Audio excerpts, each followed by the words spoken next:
সবাইকে স্বাগত জানাচ্ছি। Welcome you all viewers. We have been hosting this discussion on upcoming federal election for the last few days.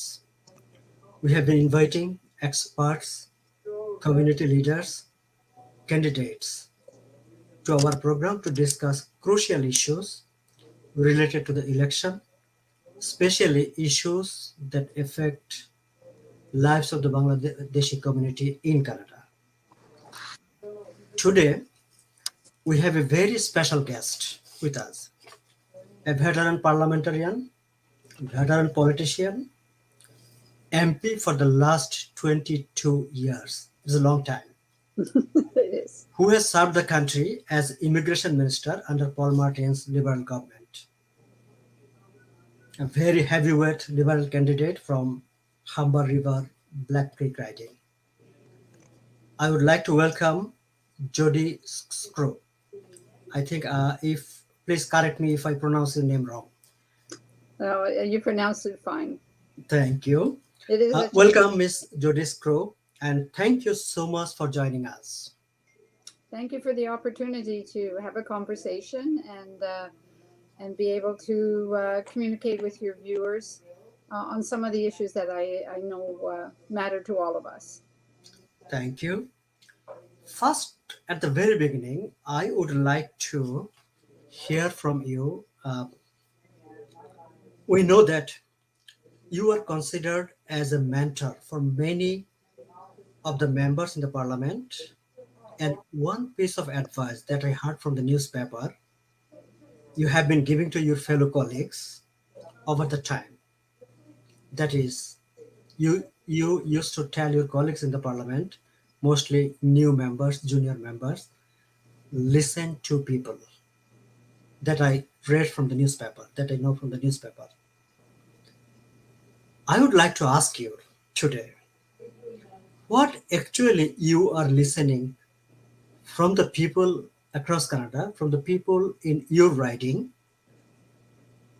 during this election time? I continue to hear about the issues that matter most to them. And no matter where I go, I hear about the challenges of housing, whether it's finding rental housing or whether it is the inability to be able to purchase housing.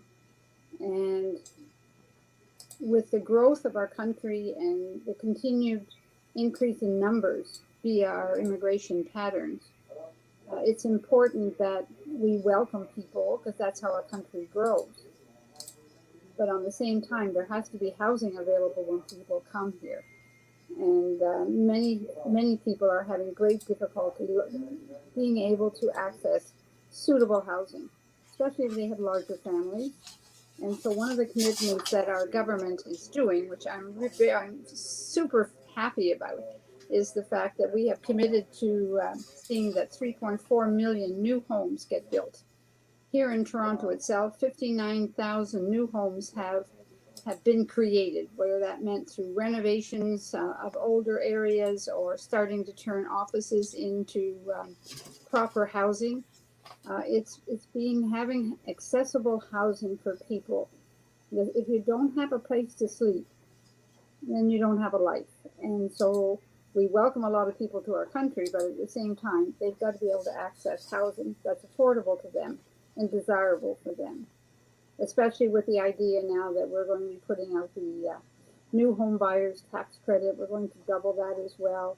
So we're going to do everything possible to encourage people to buy homes, including the rent-a-home theory, which is another avenue. That's how my husband and I bought our first home, was on a rent-to-own plan, or else we might not have ever got our first home bought either. So housing continues to be a very significant issue here in our riding and across the country. And violence, unfortunately, we continue to have far too much gun violence, which makes me very happy that we're at least taking significant steps to decrease the availability of guns on the streets of our major cities and throughout the country. And when you talk about gun violence, if we want to know why this gun violence is increasing day by day, during the last few years. Why it is increasing? Why government cannot stop it? What do you think? You know, it's quite interesting the amount of money that we invest in border security.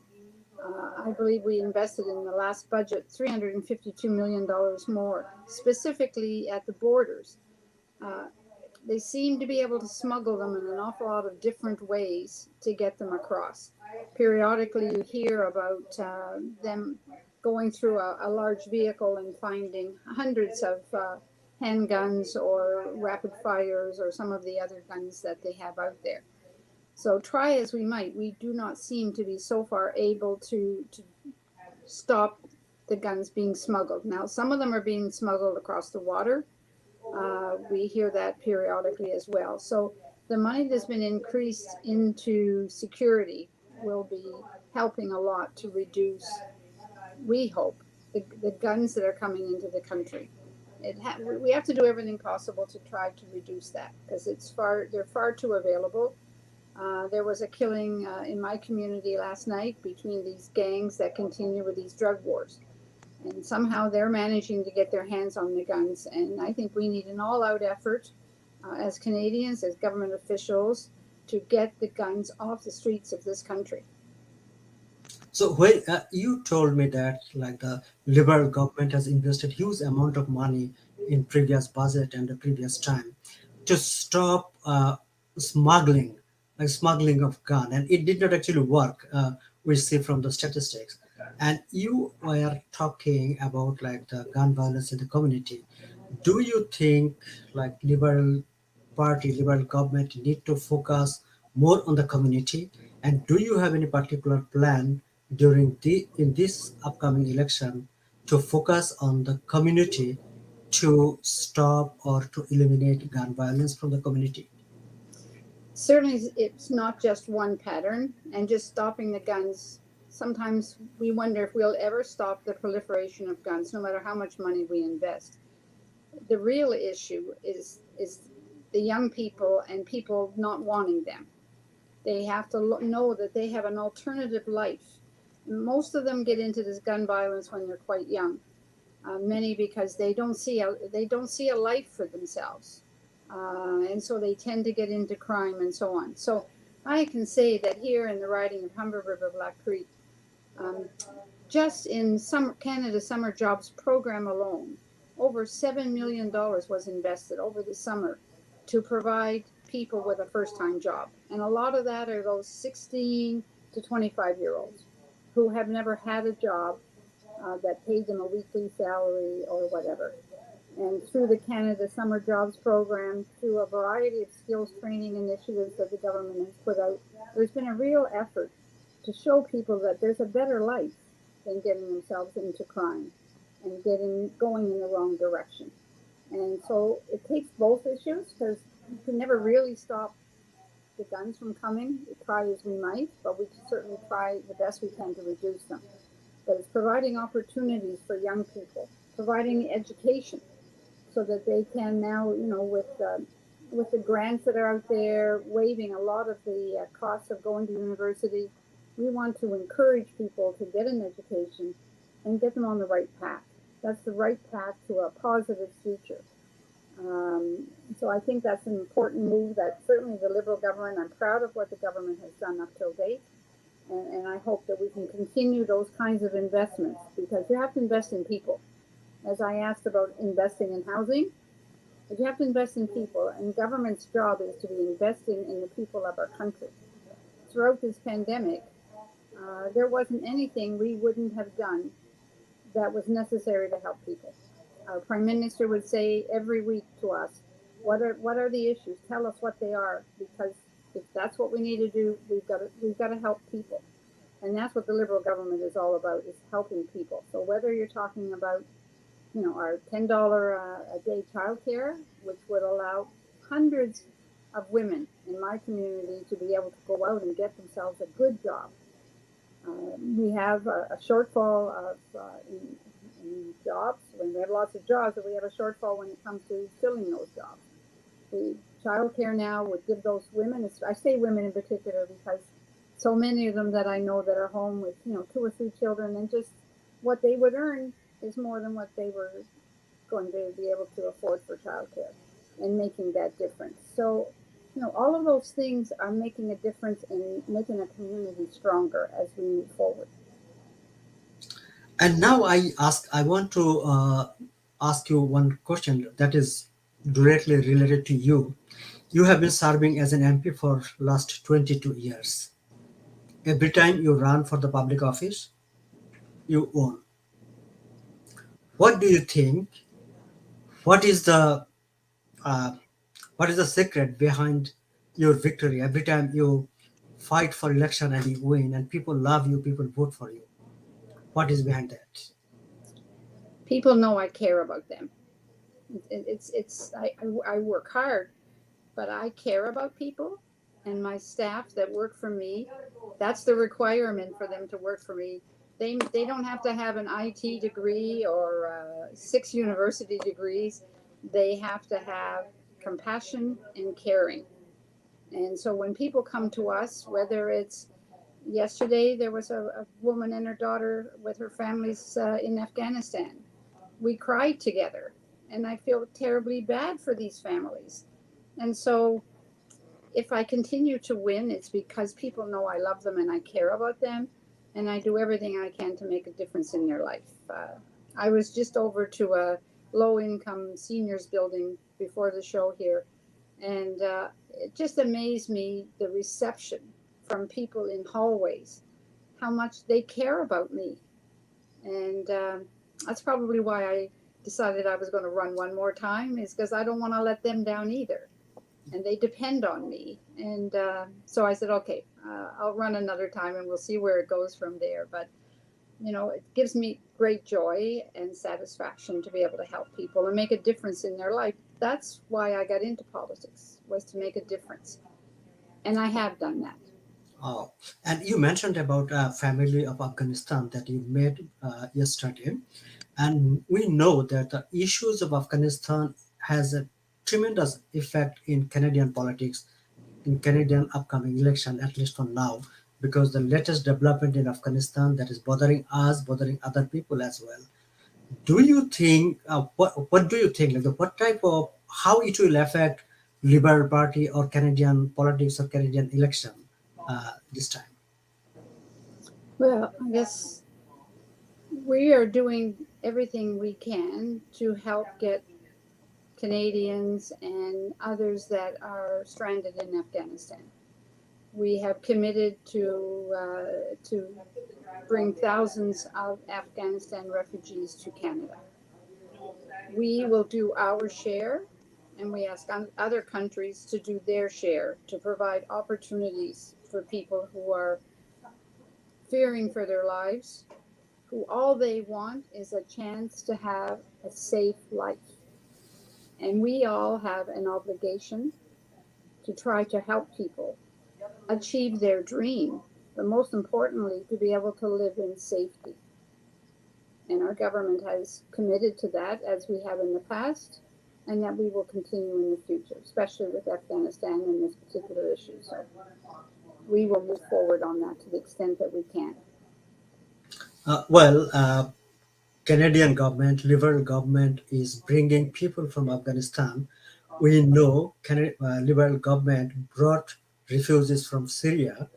I think you are aware of Rohingya crisis in Bangladesh and Myanmar. Thousands of Rohingya people are they got shelter in Bangladesh, and Bangladesh is facing tremendous pressure, tremendous problem, keeping them in there and maintaining their livelihood there. Why not Canada thinking to bring some refugee from Rohingya camp or from Rohingya people to Canada? It's my understanding that we already have brought some, but we haven't brought enough. There was a significant discussion in the House of Commons on the Rohingya and the suffering, and I think we were all well aware of it. And there was a commitment to bring a considerable amount here. I'm not sure what the number is today, but I know that it's a commitment that we made. We made as parliamentarians, all of us, And again, these are areas where you see the terrible suffering. Yeah. And, you know, we are so fortunate every day that we live in this safe country. But I believe we have an obligation to share this wonderful country that we have. And that is, there's lots of room, and we need to welcome that. And we see like the Canadian politician, Canadian government, they are talking about Syrian refugees, they are talking about Afghanistan. We know that Justin Trudeau has sent a special envoy to Bangladesh, to Afghanistan, to see, to get information about like the Rohingya people. But we don't see often that in the media that the Canadian government is talking about Rohingya issue, or talking about to bring Rohingya people as a refugee to Canada. Why is that? The media, as you know, from your many years in it, pick and choose the issues they want to focus on, and I think they could do a lot more to improve the life of people in this world if maybe they turned around and talked more about some of the suffering rather than today. It's a major issue what's happening in Afghanistan, but 2 weeks later, nobody in the media, especially, seems to focus on it any longer. But maybe that's a failure of ours as parliamentarians, that we aren't making sure that these issues stay front and center. And one question here from our audience: why parental immigration process is too hard and inconvenient now? As a Let, former immigration minister, what is your let thought? me say, for 22 years, including the time that I was the minister, it's always been too hard and it's always been too long a process. Uh, Try as we might, Canada is a place that is welcoming more and more people every year, because that's how your country also grows. And I think it's good for the growth of our country. But we never seem to be able to get through the system as fast as what people would like us to. But I think there's been significant improvement in the last few years prior to COVID happening, to be able to move parental sponsorships and spousal partnerships along much faster. So there have been there have been improvements in the last 5 years. So we just have to keep moving it along. But again, the suffering of people who have to wait for a significant amount of time to get their spouse here. Prior to COVID, I believe that it was an 8 month wait.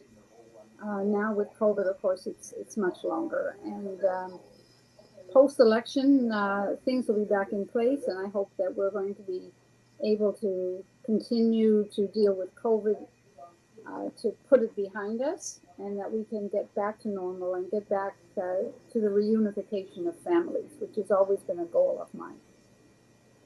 And is there any discussion in the parliament or among your colleagues in the caucus to make Canada a safe home for climate refugees? That is another question from the audience. There are discussions on a variety of issues that continue to go on many things. There's a lot of challenges facing the world right now, and everything that's happening with our environment, climate change. All of these are things that I think are going to rise to the forefront as being the major issues that the world is going to have to deal with as we see the hurricanes, the terrible tragedies that are happening, especially when we talk about, you know, Bangladesh and some of the terrible floods that go on to those poor people in those countries. So I think that's a rising issue, and one that we all have to become much more aware of and to try to find solutions to. I can say I have to throw this out because my campaign people will be upset with me. But for the first time, instead of having 5,000 lawn signs that are everywhere, like I have every election, I have 500. And I am committed to eliminating the use of plastics, as is our government, and I hope all Canadians. And Humber River Black Creek is showing the way by having only 500 signs rather than 5,000 in this election campaign as a way of reducing the plastics. Wow. And you mentioned that the world is facing different challenges. Yes. And if we look at our own country, like Canada, and if we look at our election process now, it seems like your Liberal Party is facing different challenges. We know from the newspaper that even some unwanted thing happened even in your riding. People damaged your sign. I know from my riding, Bill Blair is running here. His sign was damaged by some other people, and we see Liberal Party is facing kind uh, of struggle in running their campaign. Why do you think why this thing is happening for Liberal Party? Well, I think it's because our prime minister has taken a very strong stand on the issue of getting people vaccinated. He worked extremely hard along with our ministers to get sufficient vaccines to ensure that all Canadians that wanted a vaccination would have access to one. And the people that are specifically causing this problem appear to be the same group of people that are following him place to place, doing nothing more than trying to disrupt the Prime Minister from delivering his message. Frankly, they don't win, they're not successful. The Prime Minister still manages to get his message out there. But I think these are people who disagree with the position that our Prime Minister has taken. He's out there fighting for each and every one of us to make sure that we are safe and that we don't end up in the ICU in one of our hospitals and we don't lose our life. And I think we need to respect that and appreciate that. And do you think this type of incident will impact election result for Liberal Party? I don't think that it's. I don't think it's going to damage the Liberal Party at all. I think it shows that we have some upset people, and the people are always upset about one issue or another. They're picking up ideas probably from the way U.S. does their politics about protest and so on and so forth. By and large, Canadians are very kind, law-abiding people. But this has been a difficult time. It's been a year and a half of people being closed up. There's a lot of mental health issues out there as well. And so, I hope they'll understand that what the Prime Minister is doing, what we are all doing with pushing the vaccines, it's for the safety of each and every one of us and our country. And we don't want to lose any more people as a result of this terrible COVID. And we know that you for last 22 years, whenever you went to people for vote, they voted for you. We know that this time people like you, people is behind you. But what do you want to tell to the people in your constituency, especially the people who will be voting for you or who will not be voting for you? What do you want to, what message do you want to deliver to them? I'm asking for their support, their trust again. Uh, in myself as their member of parliament, but I want them to trust the Liberal government and the fact that our government cares about the people of this country. I'm very proud to be a Liberal. I would not be anything else because I want to be with a party that cares about its people. And so I am asking the residents of Humber River Black Creek, who helped you through the last year and a half, through the last 2 or 3 years? What was the government there to help you? I believe the government was there to help you, to help each and every person. It didn't matter what business you were in. If you needed help, if you asked for help, we tried very hard to give it to you. And so I'm very proud of what our Prime Minister and the government has done through a very difficult time. And we did help a lot of people. And as I said, I'm hoping that the people who are watching this show will have their trust in me and in the Liberal government to give us an opportunity to finish off the fight against COVID and to work on putting our economy in the best place it needs to be. There's some tough decisions that are going to have to get made over the next couple of years. And I trust that it's a Liberal government will make those changes or any things that cuts that have to get made. They'll do it in a way that shows compassion and caring for the people of our country, and not just a slash and burn, as I would suggest some other parties might do. And there are many Bangladeshi people in your riding. So Since we are talking in a Bangladeshi media, Bengali media, so what message do you want to deliver for them? What do you want to tell to our Bangladeshi friends? Again, trust us. And that's a word I use very carefully because uh, I don't want to let anybody down either. And I believe our government wants to do the very best it can to help as many people and to help as many people around the world as possible to do that. And I think if you look at the track record, no government is ever perfect. And I believe all of us as elected officials, no matter what party, when it comes to the issues of human rights and foreign affairs, we all want to do more. It's always not easy, but I think we as parliamentarians have a lot ahead of us. I think there's lots of opportunities, but there's going to be lots of requirements for us to make a difference in the world for other people who aren't so fortunate to live in a country as blessed as we are here in Canada. And my last question, uh, since we see in the newspaper that in the opinion poll, Liberal Party is neck to neck fighting with its opponent. If I ask you why should I vote for Liberal this time, what you will tell to the people across country, for every voter, why we will vote for Liberal this time? I think it's very simple. Was the government there for you when we got hit in this country and in the world with a pandemic? Was the government there for you? I always think if the government wasn't there for you when you had a disaster, whether it's a hurricane, a pandemic, or whatever, if your government isn't there for you in those times, then I question the value of having the government. And I believe that the Liberal government was there. I was on those conversations every day. And the questions were, what else can we do? What other area of our people throughout this country are in trouble? What else can we do? What kind of a program? The government put together programs practically overnight to help thousands of people. Were they perfect? Some of them weren't. But most of them helped people put bread on the table and keep a roof over their head and to keep their businesses afloat. Without the help of the Liberal government over this last year and a half, over 40% of the businesses in Humber River Black Creek will have declared bankruptcy. So I'm very proud of what they've done, and I think people need to stand back and assess just what a Liberal government did for them through a difficult time.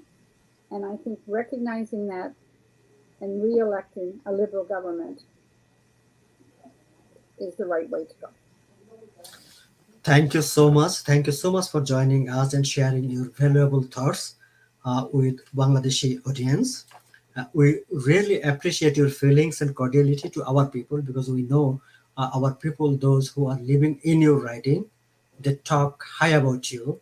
They always like they talk about your office and you, how you deal with the people, how you deal with our people as well, Bangladeshi people as well. So from this platform, we would like to say thank you to you for all the cordiality and for the sincerity you have shown to your people as well as our friends in your writing. And thank you so much. Hopefully, we will talk to you again um, as new MP in the new parliament. Okay, thank you very much, and God bless everyone. Thank you. দর্শক, আমরা এতক্ষণ কথা বললাম Judy Sgro, former immigration minister under Paul Martin Liberal government, এবং তিনি Liberal Party থেকে Humber River এবং Black Creek এলাকা থেকে এবারও নির্বাচন করছেন। তিনি 22 বছর ধরে, sorry I am speaking in our language to our, Please go ahead. তিনি 22 বছর ধরে সেখানে এমপি হিসাবে নির্বাচিত হয়েছেন। ফেডারেল ক্যাবিনেট মিনিস্টার ইমিগ্রেশন মন্ত্রী হিসাবে দায়িত্ব পালন করেছেন। এবারও তিনি নির্বাচনে প্রতিদ্বন্দ্বিতা করছেন। তিনি তার কথা বলেছেন, তিনি বলেছেন যে জনগণের বিপদের সময়, when people are in danger, when people are in crisis, you need to know, you need to see whether the government was with you, whether the government was beside you or not. If the government was beside you, if the government extended cooperation, extended their hand towards you, then you need to appreciate it, you need to acknowledge it. So তার appeal, তার request কিংবা তার message হচ্ছে আপনাদের কাছে Consider what they have done in the past, consider what they have done during the pandemic, consider what they have done all over their tenure in the power, and cast your vote according to the consideration. Thank you so much, and thank you all for joining us. আমরা পরবর্তী সময়ে আবার নতুন কোনো অতিথি নিয়ে আমরা আবার কথা বলবো আপনাদের সঙ্গে। And Ms. Judy Sgro, thank you so much once again, and thank you. Thank you very much.